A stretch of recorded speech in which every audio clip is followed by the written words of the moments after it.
धर्मनगरी वृंदावन के एक प्रख्यात भागवत कथा प्रवक्ता राधेश्याम शास्त्री पर सार्वजनिक सेवा ट्रस्ट में करोड़ों रुपए की धोखाधड़ी और गबन करने का गंभीर आरोप लगा है। श्री गिरिराज सेवा ट्रस्ट से जुड़े इस मामले में पुलिस की फॉरेंसिक जांच में जालसाजी की पुष्टि हुई है, जिसके बाद अब आरोपियों के विरुद्ध कड़ी कार्रवाई की मांग तेज हो गई है। जानकारी के अनुसार ट्रस्ट की बढ़ती ख्याति और समाज सेवा के संकल्प के तहत वृंदावन के रमनरेटी क्षेत्र में 4000 वर्ग गज भूमि धर्मशाला और अन्य क्षेत्र के लिए खरीदी गई थी। ट्रस्टी केडिया के मुताबिक संस्था की संपत्ति में विस्तार देख कथा प्रवक्ता राधेश्याम शास्त्री की नीयत डोल गई। आरोप है कि उन्होंने एक सुनियोजित षड्यंत्र के तहत ट्रस्ट के मूल दस्तावेजों में हेराफेरी कर फर्जी कागजात तैयार किए और बैंक में जमा करोड़ों की धनराशि पर अवैध रूप से कब्जा कर लिया। इस धोखाधड़ी का खुलासा होने पर ट्रस्टियों ने राधेश्याम शास्त्री को संस्था से निष्कासित कर दिया था। इसके बाद साल 2017 में आईपीसी की विभिन्न धाराओं के तहत आपराधिक मुकदमा पंजीकृत कराया गया था। वर्तमान में यह मामला न्यायालय में विचाराधीन है। मामले की गंभीरता को देखते हुए जांच अधिकारी ने दस्तावेजों की फॉरेंसिक जांच कराई थी। जांच रिपोर्ट में वादी द्वारा लगाए गए आरोपों की पुष्टि हुई है, जिसके आधार पर पुलिस ने न्यायालय के समक्ष शपथपत्र भी प्रस्तुत कर दिया है। श्री गिरिराज सेवा ट्रस्ट के अध्यक्ष और अन्य सदस्यों ने इस प्रकरण में प्रशासन से निष्पक्ष और उच्च स्तरीय जांच की मांग की है।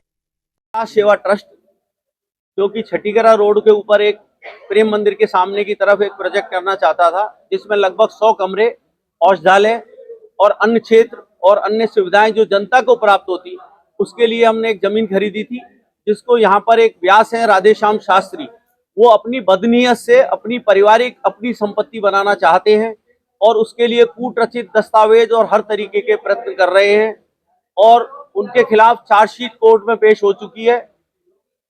कॉग्निजेंस लिया जा चुका है, लेकिन हाई कोर्ट में जाकर के उन्होंने फिलहाल अपनी गिरफ्तारी पे स्टे प्राप्त कर रखा है, जो आज नहीं तो कल वेकेट होना है, क्योंकि धाराएं लग चुकी हैं, कॉग्निजेंस हो चुका है, सबूत इकट्ठे हो चुके हैं। तो कानून की प्रक्रिया के तहत उनको कहीं ना कभी तो अरेस्ट होना ही पड़ेगा। कानून में कागज चलने के बाद रुकता नहीं है, उसका कोई ना कोई परिणाम आता ही आता है। अब हम ये चाह रहे हैं कि हम ट्रस्ट का जाकर के वहां पे अन्य क्षेत्र चालू करें और अपना कार्य शुरू करें, क्योंकि इतना समय हो चुका है कि हमारे ट्रस्टी उम्र दराज होते जा रहे हैं, धीरे धीरे एक एक करके वो अपना स्वर्गवासी होते जा रहे हैं। तो समय इतना नहीं है हमारे पास कि हम और इंतजार करें। तो हम चाहते हैं कि तुरंत प्रभाव से वहां पर हमारे कार्य को प्रारंभ करें। हम वहाँ कार्य प्रारंभ करना चाहते हैं तो वो उसमें व्यवधान उत्पन्न करता है और उसने वहां पर 2-3 नाबालिग बच्चियों को भी रख रखा है प्रॉपर्टी पे, जिससे कि हमको ये भय रहता है कि कल को कोई पास्को एक्ट लग जाए, कुछ लग जाए। एक अजीब सी घटना उसने ये करी कि मुझ पे और श्री भगवती प्रसाद केडिया पे और ये उमाशंकर जी शर्मा एडवोकेट हैं, इन पे उसके भाई ने अपहरण का मुकदमा लगाया। लेकिन जब वो कोर्ट में गया और मजिस्ट्रेट साहब देख करके उसको हंसे, बोले भाई 78 साल का आदमी का अपहरण करेगा और तुम्हारा क्यों करेगा, 125 किलो तुम्हारा वजन है, तुम्हें कौन उठा के ले जाएगा। तो उसको ये डांट लगाई कि तू इसको ले जा रहा है या मैं खारिज करूं। तो उसने उसको विड्रॉ किया। वो डॉक्यूमेंट भी हमारे पास है और उसका भी हम उपयोग करेंगे। तो इस तरीके की हरकतें करके और फर्जीबाड़ी करके करोड़ों करोड़ रुपए उससे वो ले चुका है और अपनी पत्नी, अपने बेटे और अपने भाई को मिला करके वो ये चाहता है कि ये संपत्ति मेरी निजी हो जाए, जो कि कभी संभव नहीं है। तो 2013 में नकली और फर्जी ट्रस्ट बना करके 2009 में खरीदी गई जमीन को कैसे संभव है कि कोई आदमी अपने नाम से कर सके। हम लोग का उद्देश्य यही है, हमारा उद्देश्य सार्वजनिक है, धार्मिक उद्देश्य है और पब्लिक की सेवा के लिए।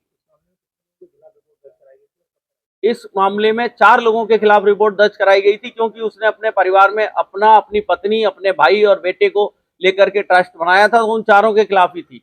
लेकिन क्राइम एसपी ने हमसे ये कहा कि देखिए महिलाएं तो साइन कर देती हैं अपने पति के कहने पर, तो आप इसकी जो है पत्नी को इसमें से हटा दीजिए।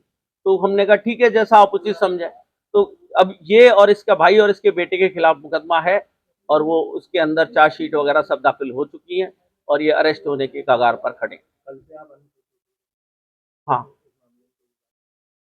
अब देखिए हम तो कोशिश करेंगे, प्रयास करेंगे, अगर कोई विवाद करेगा तो हम उसको भी पेरेंट्स से समझाएंगे भी तुम भी ले जाओ, हमें क्या तकलीफ है, हम क्यों झगड़ा करेंगे।